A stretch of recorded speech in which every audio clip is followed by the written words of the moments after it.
성부와 성자와 성령의 이름으로 아멘. 성 도미니코 사제 기념일 독서 기도 제1독서 예언자 아모스서에 의한 독서 파멸에 대한 환시. 주 하느님께서 나에게 이런 광경을 보여주셨다. 왕에게 바칠 보리를 벤 다음 두 번째 보리가 막 자랄 무렵인데 메뚜기가 떼를 지어 오더니 땅의 푸른 풀을 모조리 갉아먹는 것이었다. 이것을 보며 빌었다. 주 하느님, 야곱은 약할 대로 약해졌습니다. 이 이상 더 견뎌낼 것 같지 않습니다. 용서해 주십시오. 주 하느님께서는 그만해 두겠다 하시면서 당신의 뜻을 돌이키셨다. 다음으로 주 하느님께서 나에게 보여주신 광경은 이런 것이었다. 주 하느님께서 그 많은 지하수를 모조리 말리시고 온 땅을 태우시려고 거센 불길을 일으키셨다. 이것을 보고 나는 빌었다. 주 하느님, 제발 멈추어 주십시오. 야곱은 약할 대로 약해졌습니다. 이 이상 더 견뎌낼 것 같지 않습니다. 주 하느님께서 이것도 그만해 두겠다 하시면서 당신의 뜻을 돌이키셨다. 주 하느님께서 나에게 다시 보여주신 광경은 이런 것이었다. 누군가 돌담 옆에 다림줄을 대어보고 있었다. 그때 주님께서 나에게 물으셨다. 아모스야, 무엇이 보이느냐? 내가 다림줄이 보인다고 대답하자 주께서 말씀하셨다. 나 이제 다림줄을 내 백성 이스라엘 한가운데 드리웠다. 더 이상 이스라엘을 용서할 수 없다. 이삭의 산 땅은 쑥밭이 되고 이스라엘의 성소들은 폐허가 되리라. 나는 칼을 들어 여로보암의 나라를 치리라. 베델의 사제 아마지야가 이스라엘 왕 여로보암에게 사람을 보내 보고하였다. 아모스라는 자가 우리 이스라엘 한가운데 들어와 임금님께 반란을 일으키려고 합니다. 그 자는 이 나라를 망칠 소리만 하고 있습니다. 임금님께서는 칼에 맞아 돌아가시겠고 이스라엘 백성은 사로잡혀 포로의 신세가 되어 이 땅을 떠나리라고 떠들어댑니다. 그리고 나서 아마지야는 아모스에게 말하였다. 이 선견자야, 당장 여기를 떠나 유다 나라로 사라져라. 거기 가서나 예언자 노릇을 하며 밥을 빌어 먹어라. 다시는 하느님을 팔아 베델에서 입을 열지 마라. 여기는 왕의 성소요, 왕실 성전이다. 아모스가 아마지야에게 대답했다. 나는 본시 예언자가 아니다. 예언자의 무리에 어울린 적도 없는 사람이다. 나는 목자요, 돌 무화과를 가꾸는 농부다.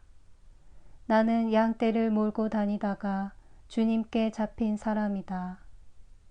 당신의 백성 이스라엘에게 가서 말을 전하라고 하시는 주님의 분부를 받고 왔을 뿐이다.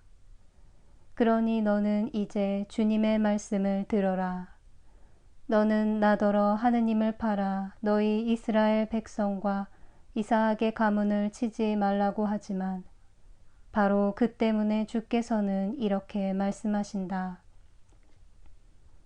내 아내는 바로 이 성읍에서 몸을 팔고 내 아들 딸은 칼에 맞아 쓰러지며 내 농토는 남이 측량하여 나눠 가지고 이스라엘 백성은 사로잡혀 고국을 등지고 떠나가게 되리라.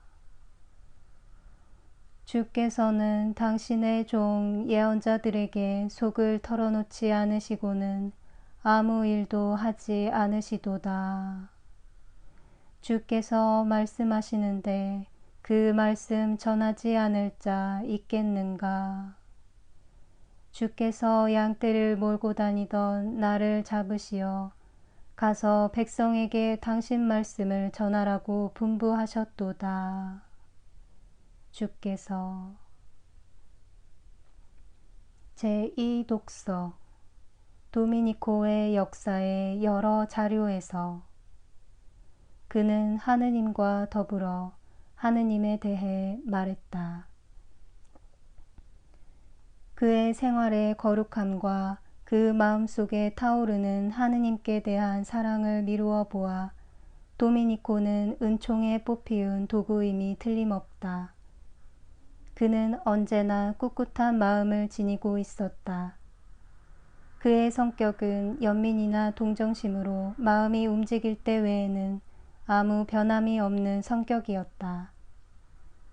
그리고 기쁜 마음은 얼굴 표정을 기쁘게 만든다 라는 말이 있듯이 도미니코는 인자하고 기쁜 표정을 통하여 자기 영혼의 평온을 드러내 주었다.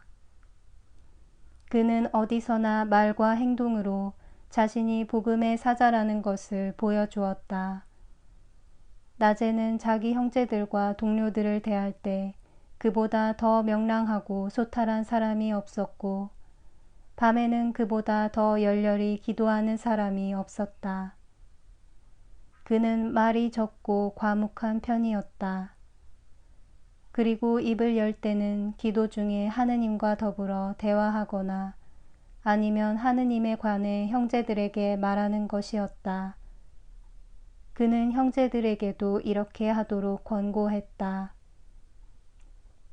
도미니코는 기도 드릴 때 하느님께 특별히 청하는 건 한 가지가 있었다. 그는 무엇보다도 자신으로 하여금 사람들의 구원을 위해 일하게끔 해주는 그 열렬한 사랑을 하느님께 구했다. 영혼들의 구원을 위해 모든 힘을 다하여 자신을 송두리째 바칠 때만 자신이 그리스도 신비체의 참된 지체가 될 수 있다고 생각했다. 이 점에 있어서 그는 우리 구원을 위해 당신 자신을 모두 바치신 우리 구세주 그리스도의 모범을 따르고 싶어 했다. 이런 목적을 달성하기 위해 오랫동안 깊이 생각한 후 하느님의 감도를 받아 마침내 설교 형제회를 세우게 되었다.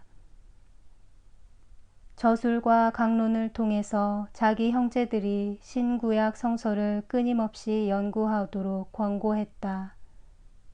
언제나 성 마테오 복음서와 성 바오로의 서간들을 가지고 다녔으며 거의 외울 정도로 열심히 읽고 연구했다.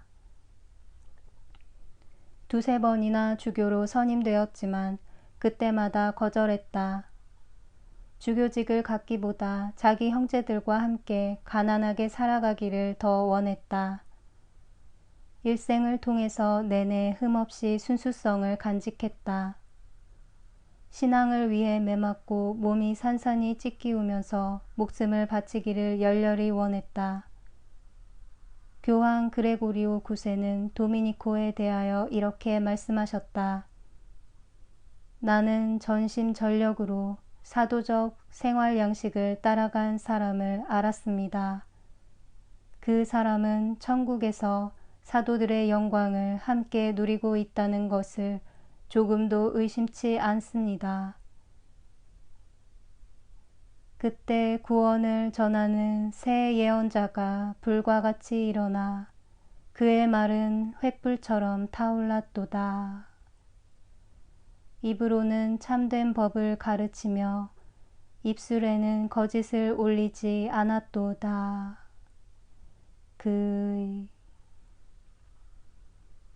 기도합시다. 주여, 성 도미니코 사제는 당신의 진리를 전파하는데 이름 높은 설교가였사오니 그의 공덕과 지식으로 당신 교회를 도와주시고 우리를 위한 열렬한 전구자가 되게 하소서. 성부와 성령과 함께 천주로서 영원히 살아계시며 다스리시는 성자 우리 주 예수 그리스도를 통하여 비나이다. 아멘.